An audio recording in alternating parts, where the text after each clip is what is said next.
Aloha and welcome to Faith and Politics, where we aim to discuss politics through the lens of faith, both here in Hawaii and around the world. I'm Brian Lau, and I'll be your host for this episode. In today's program, we'll check in with CBN News reporting on the current headlines this week. Malala Po interviews Coach Randall from Kalihi and his journey from coaching football to a higher calling with Fellowship of Christian Athletes. First up, we join Leo Rodas and Ed Hope, both board members of the River of Life mission in Chinatown, as they discuss the early days of the mission and the impact of the holidays on the homeless. Ed, thank you so much for joining me here today. It'd be a pleasure to be here. Yeah, thank you. Let's just talk a little bit about how long you've been on the board at the mission. I think 32 years now. 32 years. Yeah. So you got there. What year did you? 1989, and they were just constructing it. It was a project originally by Hope Chapel, Kaneohe. Really? And a member of that church, Jack and Audrey Stankus, were the founders of the mission. And when I stumbled in there in 1989, they were still constructing the place. And I used to be homeless in 1985 for about a year. And it was a struggle. My business went south really fast, and I lost my house and my car. And fortunately, I was able to sleep in my office. But it kind of marked me. And I remember when my business was able to recover and I made my way back and eventually sold my business and did quite well. I just remembered walking around Chinatown where my office was and seeing all the homeless. And I said, I got to help. And so I just wandered in there one day and met Jack and started volunteering, serving food. And about 6 months later, they asked me on the board. And I've been there ever since. So how did it begin? Jack and Audrey, they just started feeding people in Chinatown, is that right? I think they started in a van and quickly rented a room in the building that we occupy now. Wow. And then that's when they started constructing the kitchen. Once they got the kitchen up and running, they had a smaller dining room than they have today. And we'd seat maybe 30 people at a time. And churches would come every night, prepare the food for dinner, do a 30-minute church service, and then we'd serve the food. And then after the people ate, there was a line of people outside, and they would and for the next hour or so, they would come in and eat. It was great. So help me understand a little bit. What did Chinatown look like back in the late 80s, early 90s? What was it like back then when you had your office there and everything? In the 80s and the 70s, it was a pit. It was where all the strip clubs were, going back to World War II, really. Right, It was a big visitation from the sailors coming in on the ships. Of course. So there was, gambling parlors and drug dealers and prostitution, porn, the whole work. It was a pit. And that's really where the homeless wound up, kind of gathering there. And what Jack wanted to do, and the volunteers who went with him, were to go down and start a church. Start a mission to bring some hope, some light, some salvation, some prayer, and also to meet the basic needs. We had 4 showers going. We had bathrooms that they could use. This is before everybody closed their bathrooms. Everybody's complaining about people using them in the streets. Everybody closed their bathrooms now. Right. So it's a really big problem. But we had bathrooms going pretty much from 8 in the morning till when we closed about 9 at night. We had showers going. Everybody got 10 minutes. We'd give out toiletries. We'd give out new clothes to people, or donated clothes. Sure. And then we had 3 meals a day. We did the breakfast, which was like a continental breakfast, and then a lunch that we served. And then the churches would come in and do the dinners. How has Chinatown transformed from what it once was to what it is today? Has the mission been a part of that transformation? Yes, in the sense that some of the people that we've been able to rescue, we've got them out of there. Most of the cleanup of Chinatown has been really from the merchants and the city, who have closed a lot of those. Most of the strip clubs, I think, are gone now. Right. Most of the real seedy bars are closed. When we first moved into the building, probably one of the worst bars I'd ever been in the United States was the Shindig Bar, which was in the corner of the building we occupy where our dining room is. Really? And you'd go in there and there'd be, used needles on the floor. It was just a Wow. pit. And we occupied the other side of the building, and we had a couple offices on the second floor. And also on the second floor was a mahjong gambling casino in there. So it was the Wild West back then. And it was not uncommon to be serving meals at night and see fistfights break out. One night I saw a guy with a pool cue chasing another guy up the street. It was really the Wild West back then. I want to share something that I was reading. This is a very, very interesting sermon from Martin Luther King back in 1967. He said this at Ebenezer Church. It was a Christmas sermon. And just this paragraph really struck me.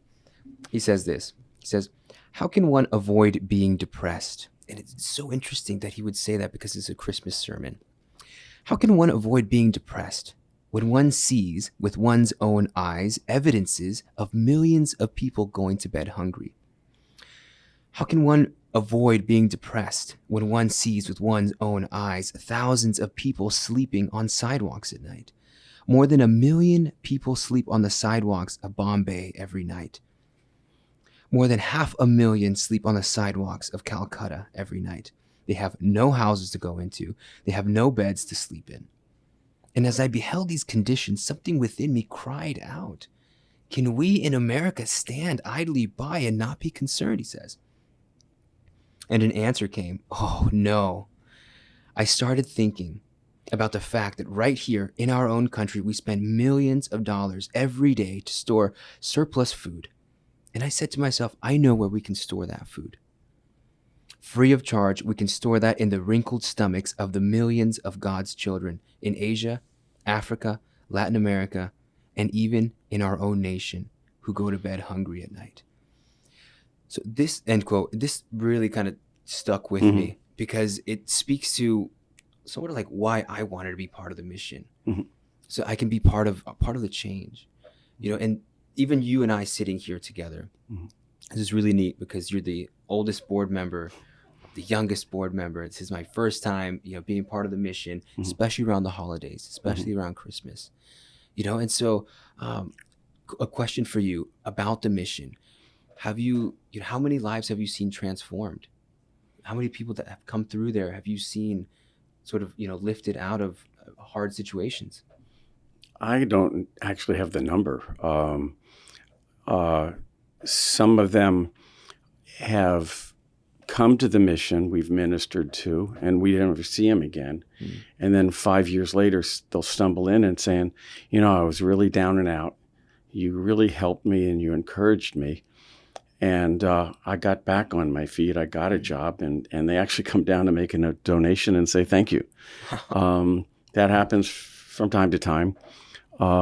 We've been able to get some guys off the streets and into programs over the years. Regarding Christmas, which is a sad time for people who are really, really poor, we've tried to do things to uplift people's spirits and give them a little bit of dignity and humanity. Right. With Christmas right around the corner, I just I can't help but think of the things that we did during Thanksgiving. We a bunch of volunteers came down and we cooked about 66 turkeys and gave them out to people. And I just want to say thank you to all the volunteers and everyone that supports the mission.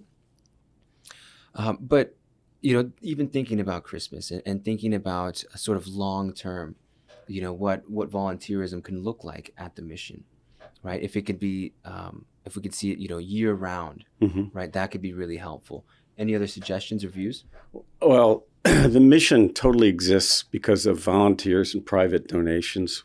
We don't accept any government money because we are a Christian organization. So we've gotten some grants, but most of our donations are just small donations from a lot of people. I think our average gift is something like $14. So it's with those donations and the volunteers that we're able to exist.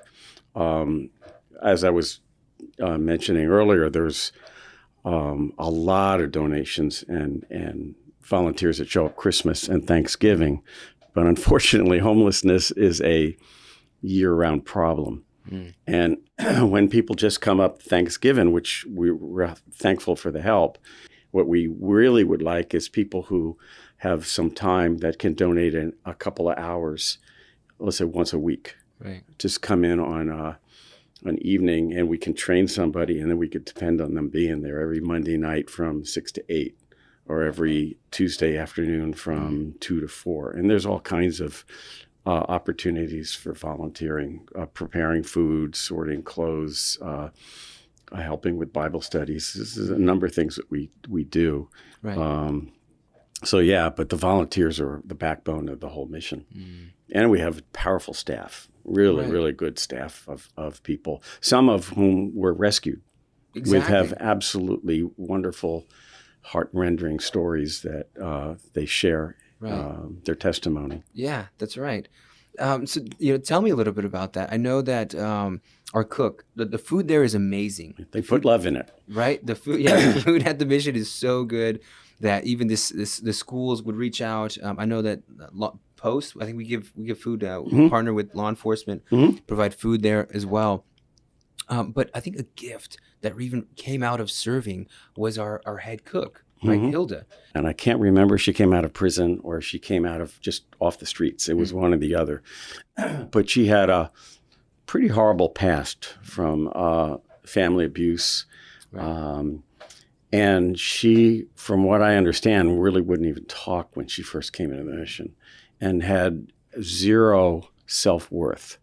And that's a common attitude. Once you're on the street, you don't have a very high attitude of yourself. In fact, I didn't when I was on the street. Even though I had a company, you go, how did I get into this mess? It's a different mindset. People say, well, why don't you get a job? Well, they're not thinking clearly. Certainly I wasn't, and your self-worth is down. And she came into the mission. They started just loving on her. Wow. She came in, and they took care of her. And over, I guess, a course of months, she had no confidence, and then never did very well in school or anything. She thought she was stupid, and she was encouraged by them to go to KCC and take a class, a culinary class, and she got an A in it, and it just blew her away. They helped her with it, and she got the A, and she got excited, and she went back and applied to the school and got into the culinary program, and did great grades and graduated with her degree in associates in culinary arts, and has been our executive chef ever since. Wow. And she's just a sweetheart. Jeez. And when you talk to her, it's a different person. She's just warm.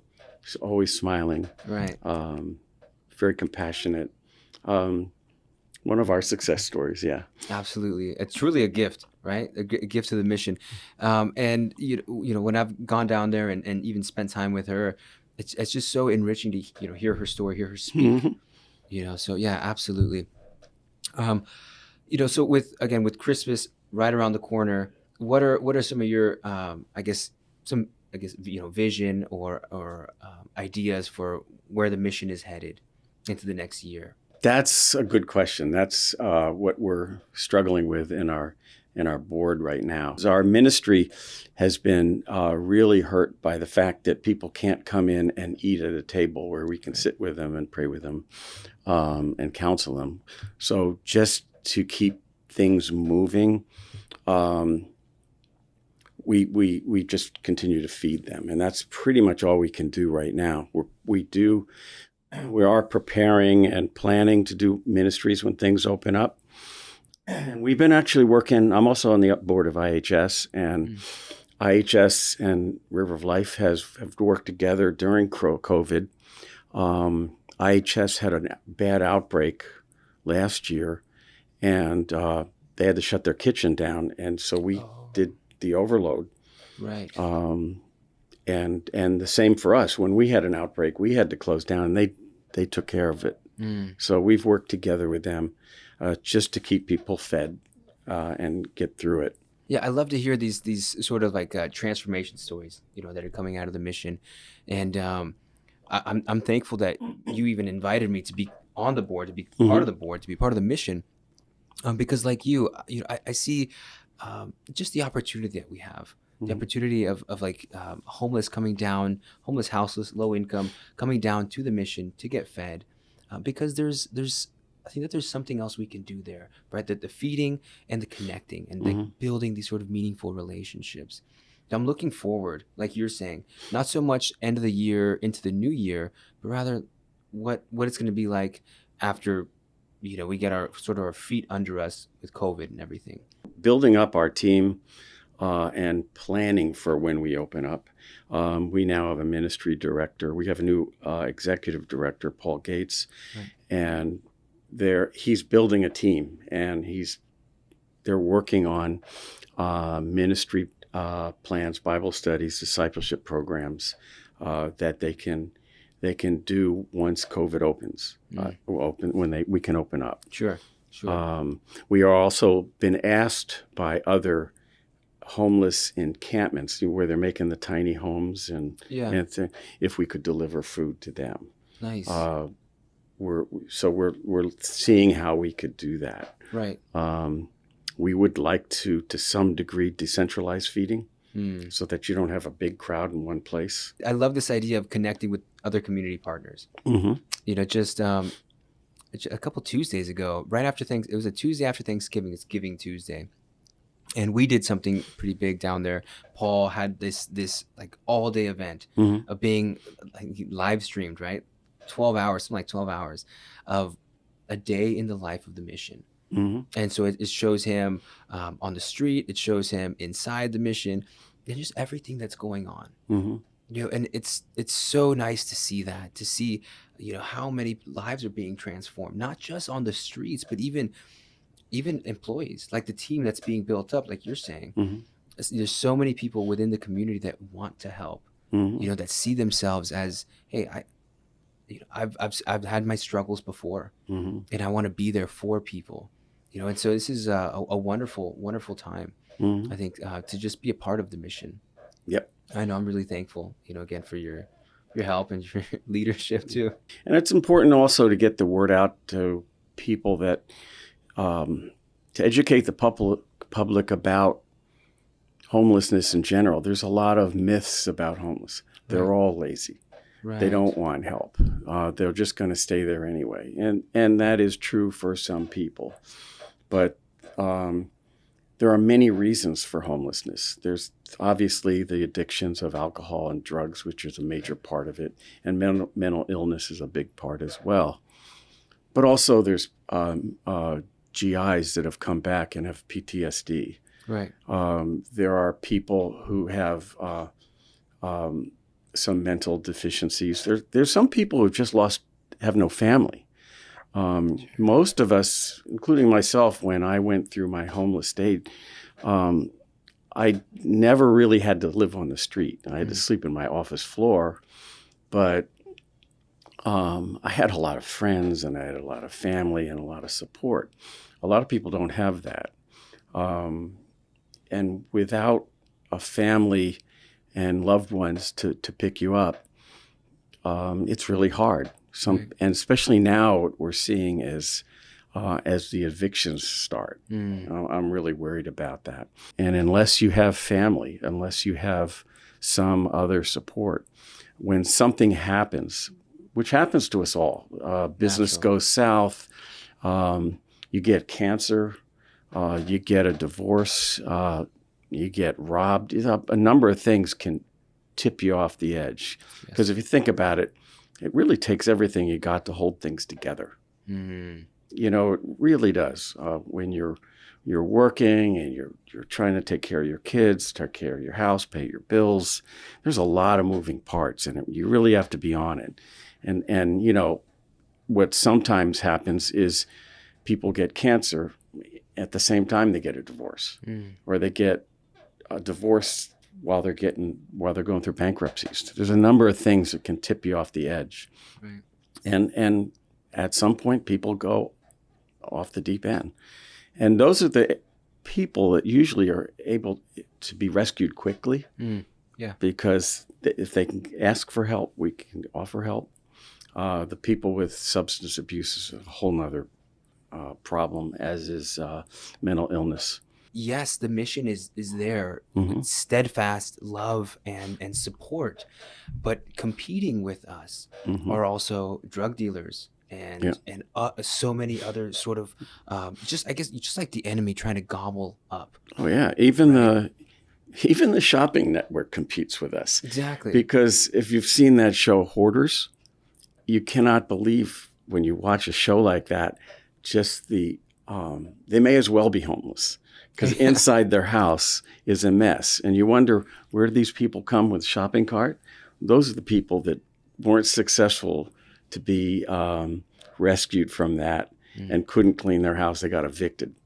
And they try and hold on to as much stuff as they have. And if you notice, most of the shopping carts are filled with junk. Yeah. And that's all they could carry. And they hang on to that's all they have. And that's really sad. When all you have in life is your earthly possessions, you don't have anything, no matter how rich or poor you are. Right. That's such a true statement. If you don't mind, let me just read something out of the end of this sermon, because he speaks to a lot of what you're talking about. He's kind of closing out his sermon. He says, "Yes, I am personally the victim of deferred dreams, of blasted hopes.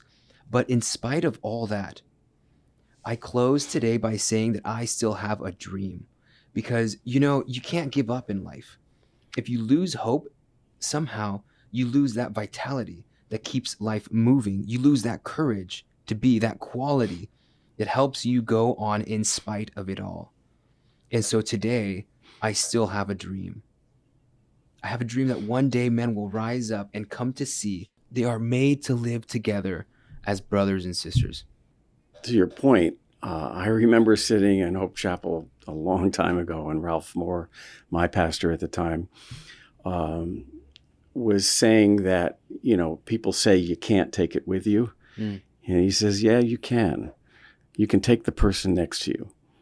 And the only way out of this is for us to help our neighbor, one person at a time. And if everybody in the state did a little bit, right, we could go a long way to ending homelessness. Because of how Christmas is sort of set up, and we can see it even in small children who will ask, what are you going to get me for Christmas? Right? And this whole concept of gift giving. We have a gift, right? We have a calling. We have this tremendous gift of the ability to walk and to use our hands and to speak life into others. And like what you're saying, we can take something with us. We can take the person to the left and to the right. Yeah. Say, hey, let's go. Well, Jesus did it on the cross. He took the person to his right. That's right. It should be our prayer at this time of the year is not, what am I going to get for Christmas? Lord, tell me what I can give. Exactly. And that's, I'd hope that that's like the challenge for everyone, right? To think about that and to really take that home. Say, okay, the gift is in here, is in my heart. So how can I give of myself to others? Yep. That was Leo Rodas and Ed Hope, board members of the River of Life mission in Chinatown. If you would like to get more involved, be sure to visit their website. After the break, we'll hear the encouraging story of Coach Randall and his faith journey. You're watching Faith in Politics. We'll be right back. Nobody delivers good news to Hawaii like Kalo TV delivers the good news, because we're the only local Christian TV station that's right here on island with one singular mission: to take the message of Christ even further. What is our mission? You, the body of Christ, encouraged, growing, empowered. Come and join us. Can't wait to meet you. Help us spread the good news. The only thing missing is you. Come on out! Kalo TV, broadcasting aloha 24/7.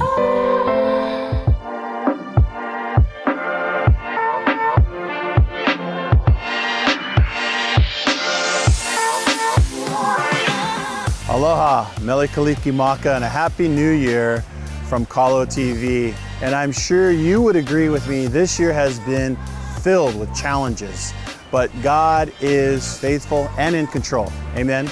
At Kalo TV, we continue to broadcast hope across Hawaii, and it's all because of your partnership with us. Thank you so much for your support. With 2022 around the corner, please pray for Kalo TV as we reach even further across the Hawaiian Islands. Also consider donating a tax-free gift before the year end. Stay tuned to Kalo TV and let's partner together to spread the good news of the gospel throughout the Hawaiian Islands. Aloha.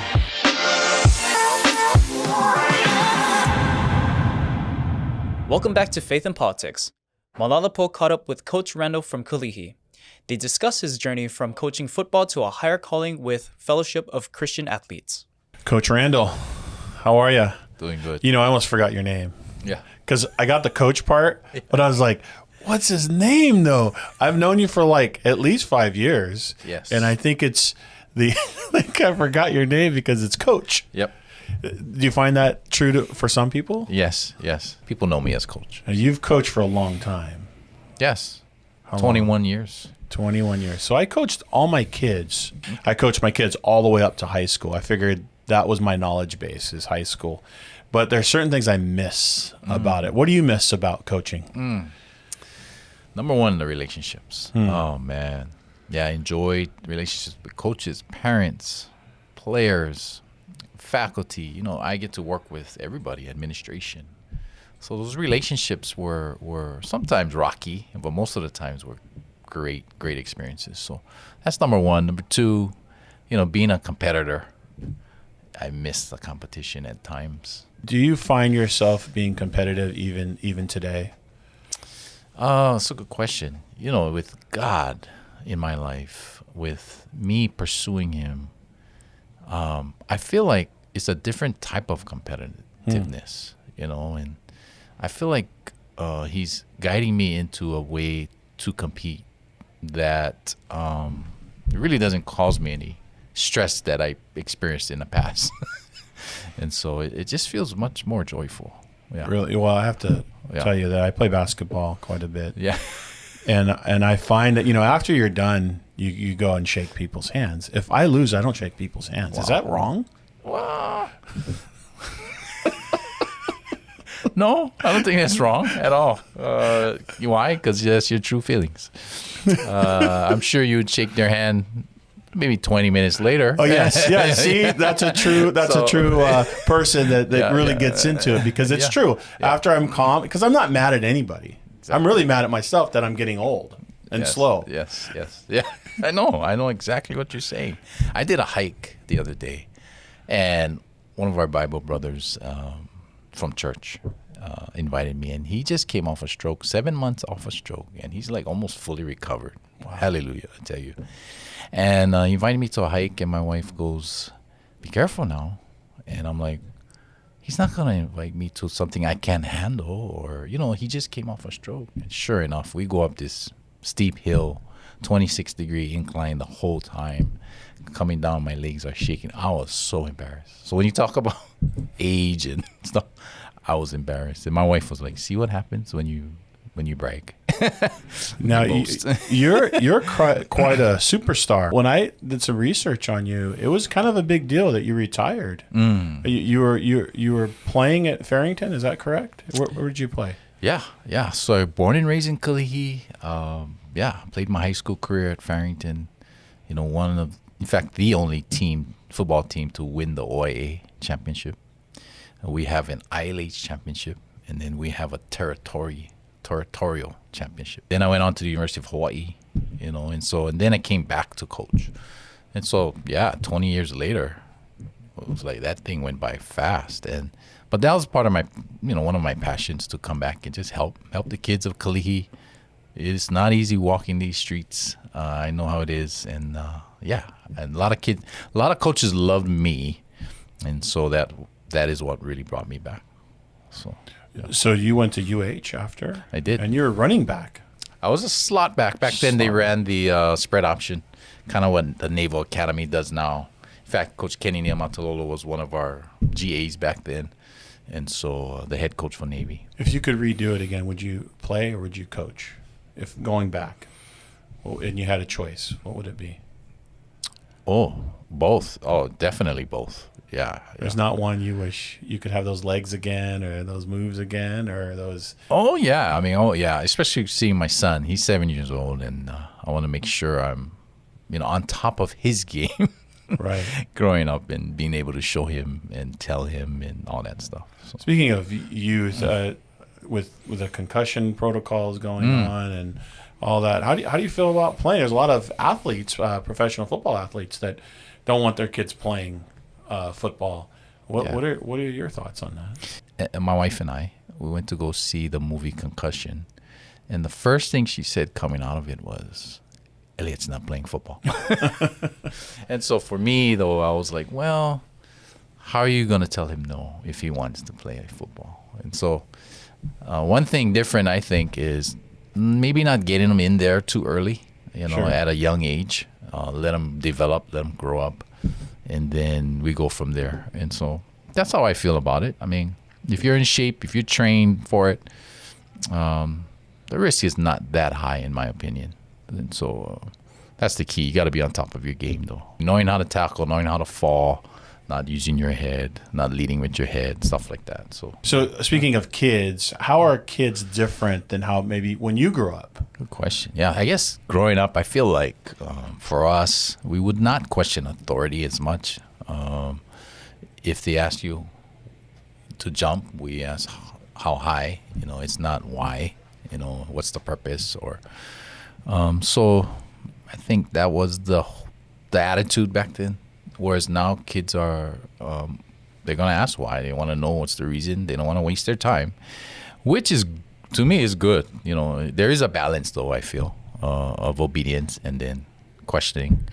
But that's what I've seen the difference of, just a little change in how we present, the product, the content that we're teaching, and having them to buy into it. And so it was more, if you're there, you're bought in. Yeah. How has the sports in Hawaii changed that way? Yeah, I think opportunities are there. You look at the youth leagues. My son is in it at 7 years old. Wow, you talk about so many teams at many different age levels. Parents are looking, for something for their kids to do.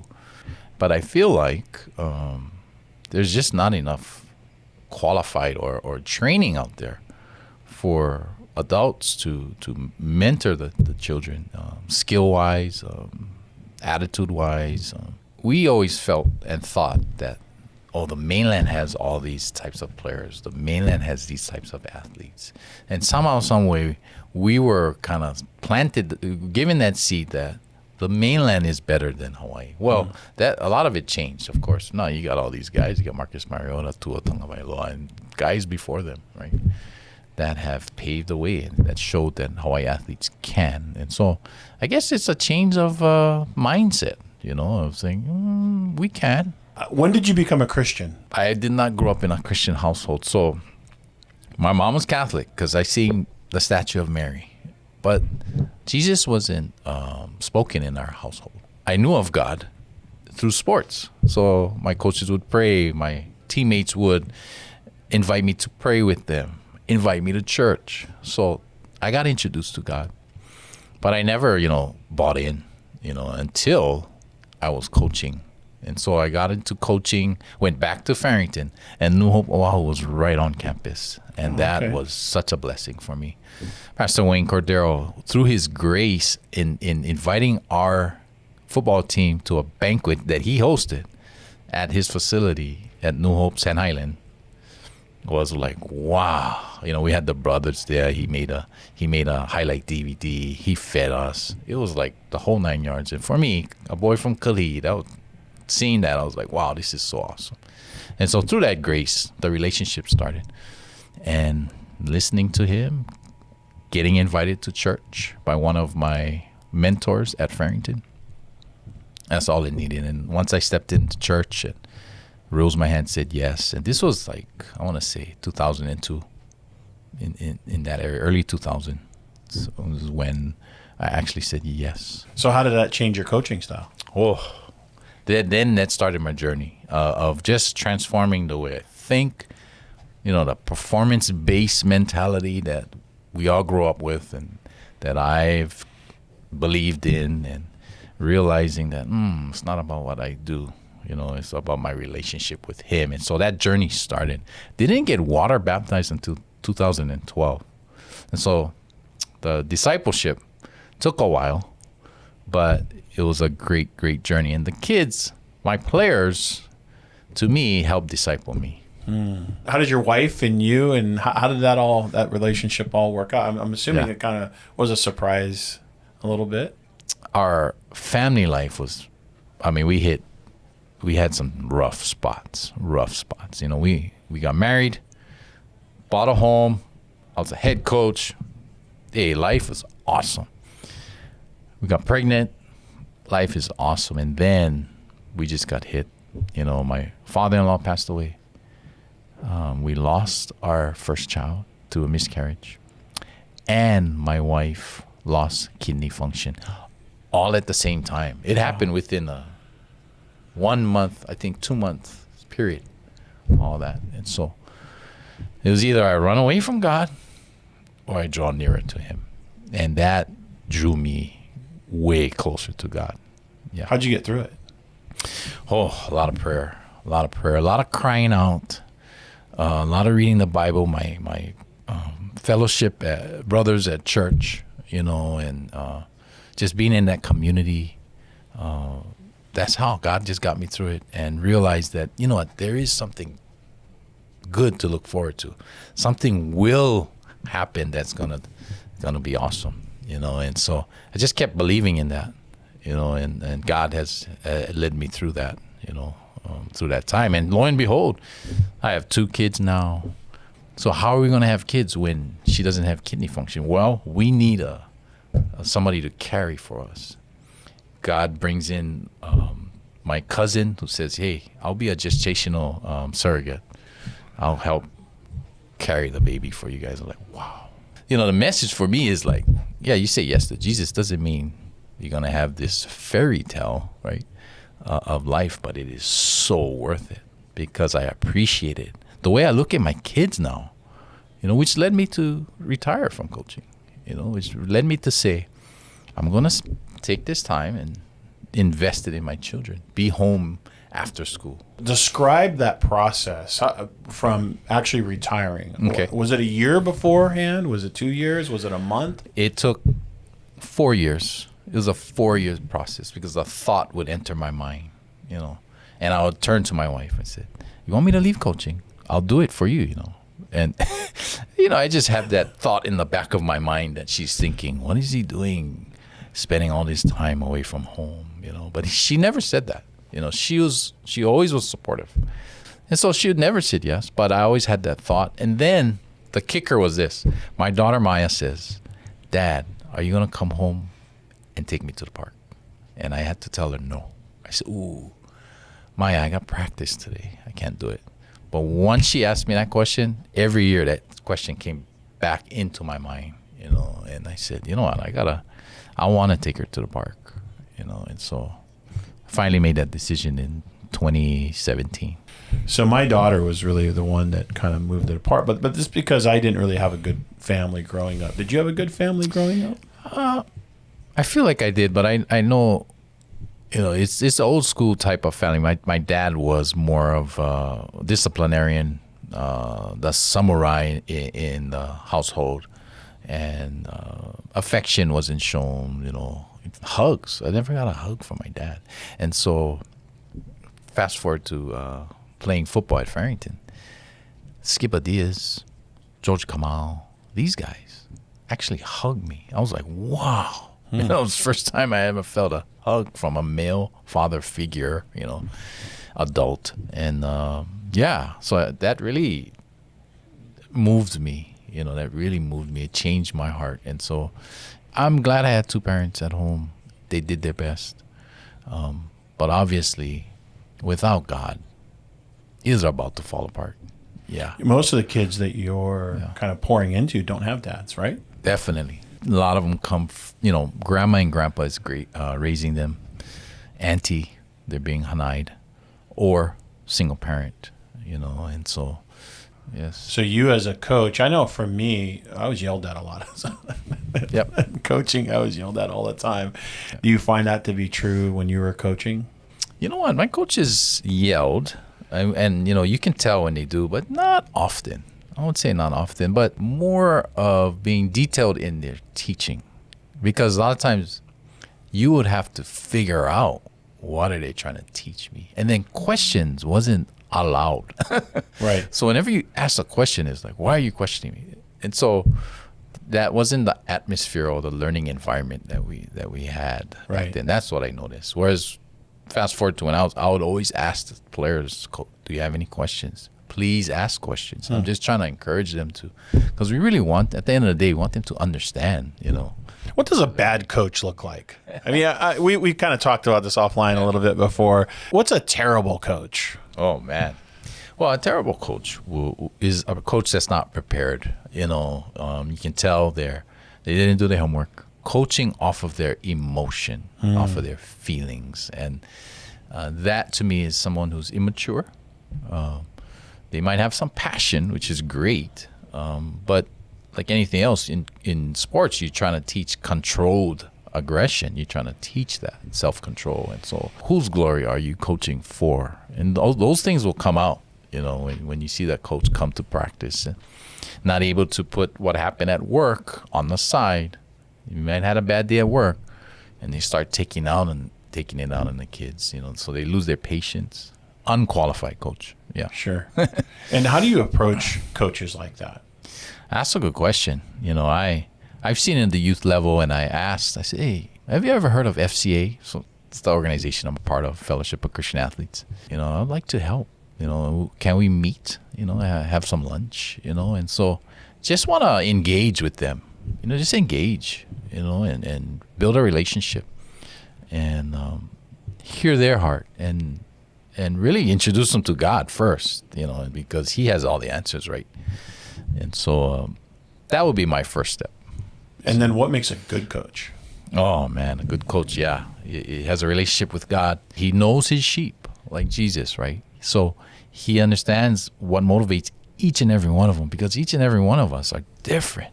You know, my son is a great example. Like, if you yell at him, he's going to turn off. And I was like that, too.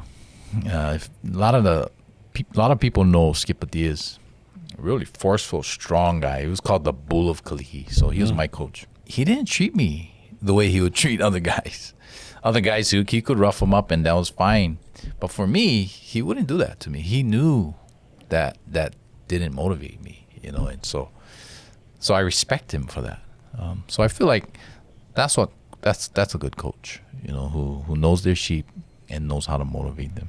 Every year when a coach gets ready for the new year, I'm assuming there's some goals and objectives. What would be some of your goals and objectives as a coach for your team? It's all about the process, you know. So the goal and objective for me, I had to remind myself that we need to go over the fundamentals. You're coaching year after year, but then you get new players that come in. So you got to go back and reassess the new players that are coming in. But you as a coach feel like you want to advance more and more and more. So that's the hard thing. You're going one way and the kids are going another way, or they might be at a different point. So reminding yourself that. So that's one of the goals, to stay back, stay with the fundamentals and assess our kids, and then build a plan. So we build a plan, because the process is what it's all about. It's not about, you know, winning the championship. It's more about the process to ultimately try and get there, you know. And so in the process, we're building our relationships, right? We're growing as leaders.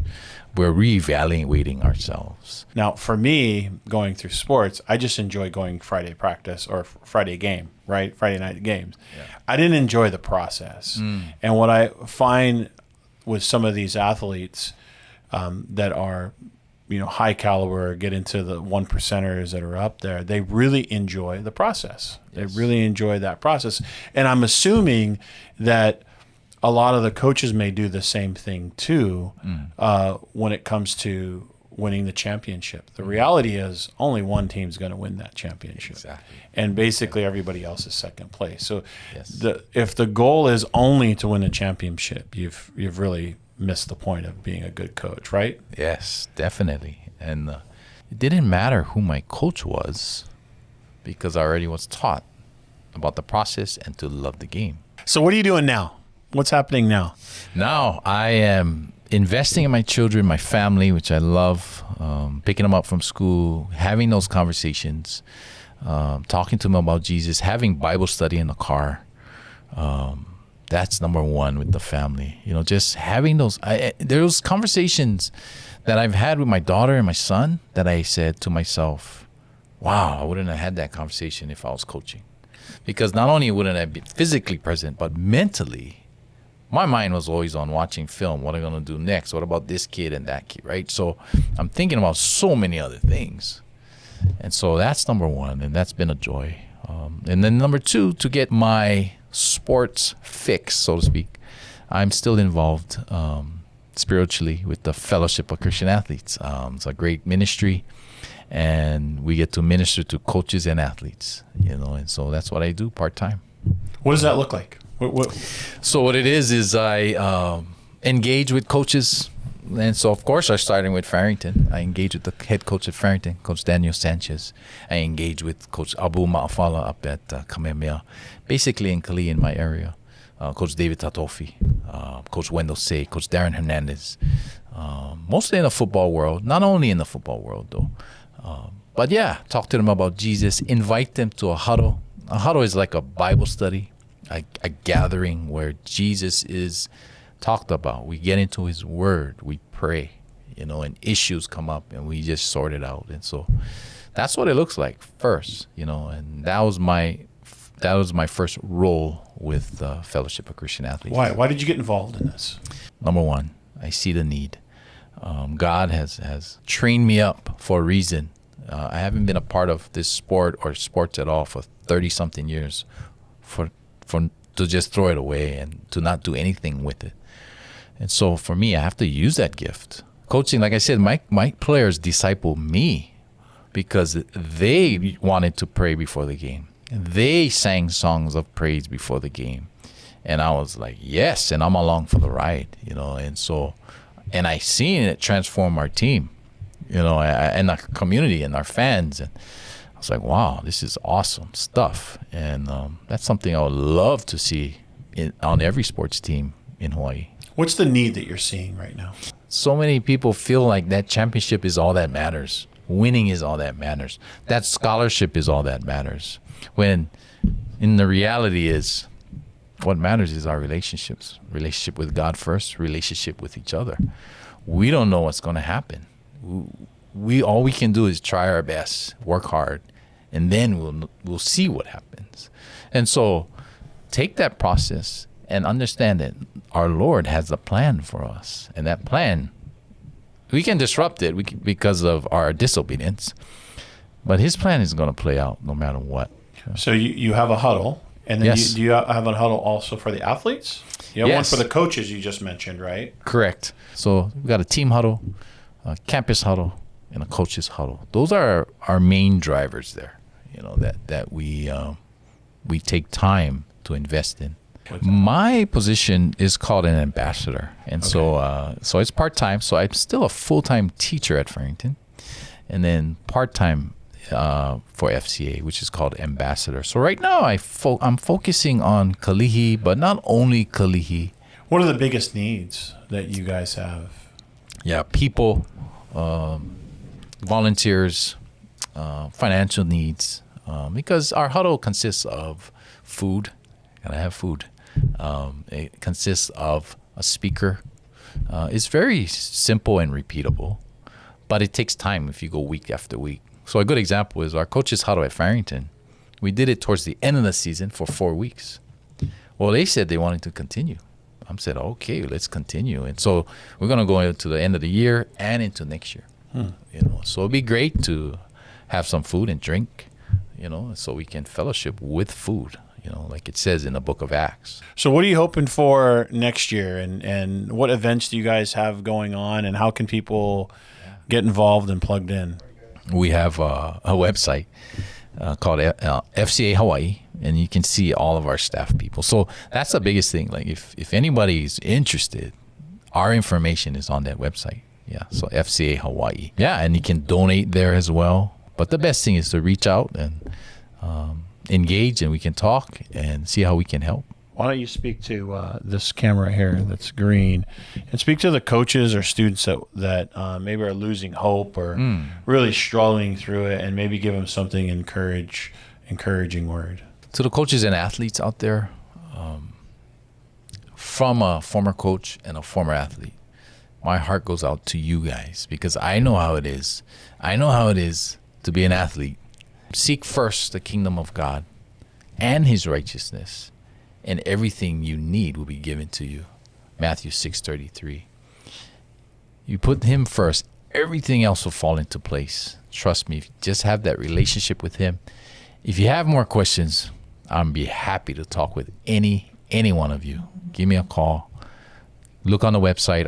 Our information is there, FCA Hawaii. But yeah, love you guys from the bottom of my heart. Love all the coaches and athletes of Hawaii. Special thanks to Coach Randall for sharing his heart. For more information, visit their website. You're watching Faith in Politics. We'll be right back with CBN News headlines. Centuries ago, as the kalo plant brought life-sustaining nutrition to the first Hawaiians, so too Kalo TV brings life-sustaining spiritual nutrition to Hawaii today. Jesus said, "The harvest is great, but the workers are few." As the year comes to an end, will you consider a tax-deductible gift that will produce life-sustaining spiritual nutrition for Hawaii and for generations to come? Let's labor together. The Hana no Yesu, laboring for Jesus in God's great harvest. Nobody delivers good news to Hawaii like Kalo TV delivers the good news, because we're the only local Christian TV station that's right here on island with one singular mission: to take the message of Christ even further. What is our mission? You, the body of Christ, encouraged, growing, empowered. Come and join us. Can't wait to meet you. Help us spread the good news. It only thing making you. Come on out! Kalo TV, broadcasting aloha 24/7. Welcome back to Faith in Politics. Here's a snapshot of concerning headlines from CBN News. We begin with the aftermath of the tornado devastation in the Midwest. The death toll continues to climb, with now at least 88 lives lost across 5 states. Kentucky was the hardest hit, with at least 74 deaths there, and the search continues with more than 100 people still unaccounted for. At the same time, help is coming from all corners of the country. CBN's Jenna Browder has the story. It's day 4 of cleanup and recovery in the country's heartland as we learn more about the storm's victims and hear harrowing stories of survival. It happened so fast. I mean, the glass was flying and then the roof come down and the walls are caving in. In hard-hit Mayfield, Kentucky, this man's home was left in shambles. Like a war zone. Unimaginable. Many losing everything. We lost everything. We lost our home. We lost all of our vehicles, all of our belongings. We basically have nothing. At least 44 tornadoes reported across 9 states, the deadliest tornado outbreak in the U.S. in more than a decade. Homes and businesses flattened, damage as far as the eye can see. The whole building fell. We are stuck. This cell phone video taken by a woman stuck inside a candle factory that collapsed. In Illinois, 6 people died in an Amazon warehouse that also collapsed. OSHA is investigating. An emotional governor of Kentucky on his state's rising death count. Of the ones that we know, the age range is 5 months to 86 years, and 6 are younger than 18. In Missouri, a young victim mourned. 9-year-old Addiston Rackley died in the storm. Her mother, Megan, still fighting for her life. The community coming together to pray. Lord, for all the nurses and the doctors. Meanwhile, support from across the country is pouring in. Did y'all get food? The Salvation Army among the organizations distributing food and supplies. A lot of this area is a poorer area, and rebuilding is going to take time. And the big thing is the outpour of love and affection and support is here now. This is day 3, day 4, but what's going to happen on week 2, week 3, week 4? CBN's Operation Blessing, working with church partners on the ground to deliver food, water, and other necessities. There are those immediate things: food, warmth, sometimes tarps, things of that nature. And President Biden has approved a disaster declaration for Kentucky and says he'll soon approve an emergency request for Illinois. He's expected to visit Kentucky tomorrow. In Washington, Jenna Browder, CBN News. President Biden hits new lows for his handling of crime, gun violence, and especially the economy. That is according to new polls from ABC News and Ipsos. Inflation is the top concern for Americans, rising at close to 7% and more for some key things like certain foods and gas. It's the highest inflation rate in nearly 40 years, and 69% disapprove of the way the president is handling it, with only 28% approving. The president blaming supply chain issues, but saying the current inflation is only temporary. Still, shortages are showing up in everything from food to new cars, as people often rush to buy something before the prices go up yet again. It's a real bump in the road. It does affect families. It's not gone down quickly enough, but I think it will. The price of almost everything is going up, and it's going up very quickly. The president also being hurt by the nation's crime crisis, with only about 1 in 3 approving of his handling of the rise in violence. Vandalism at churches is on the rise across the country. A recent example in Lancaster, Pennsylvania, where the pavilion property and an exterior wall of a church was chalked with messages like 666 and more. The chalk was removed and there was no damage to the property in that case. Vandals have also attacked churches in Washington, D.C. and Florida in recent weeks, including windows being smashed and statues being defaced, broken, and toppled. The United Nations has placed a giant statue in New York that resembles an end times beast from the New Testament's book of Revelation. Here's a picture of that statue. It was tweeted by the UN itself. Countless critics on social media are saying the statue appears to be the likeness of the beast the prophet Daniel wrote about in the Old Testament and the Apostle John wrote about in the book of Revelation. In its tweet, the UN said a guardian for international peace and security sits on the visitors' plaza outside UN headquarters. The guardian is a fusion of jaguar and eagle, of a jaguar and eagle donated by the government of Osaka, Mexico. Very interesting developments thanks to the CBN team. Well, that's all the time we have for this episode. Once again, thank you so much for watching Faith in Politics. This nonprofit program exists because of support from viewers like you. If you believe the content we are providing is important, please consider donating. Also, we want to hear from you. Has Faith in Politics helped you navigate the political landscape? Or are you facing situations that you would like us to talk about? Contact us today. For those watching on YouTube, please like, subscribe, and hit that notification bell. And next week, join us for a special Christmas edition. I'm Brian Lau for Faith in Politics. Merry Christmas, everybody. Aloha.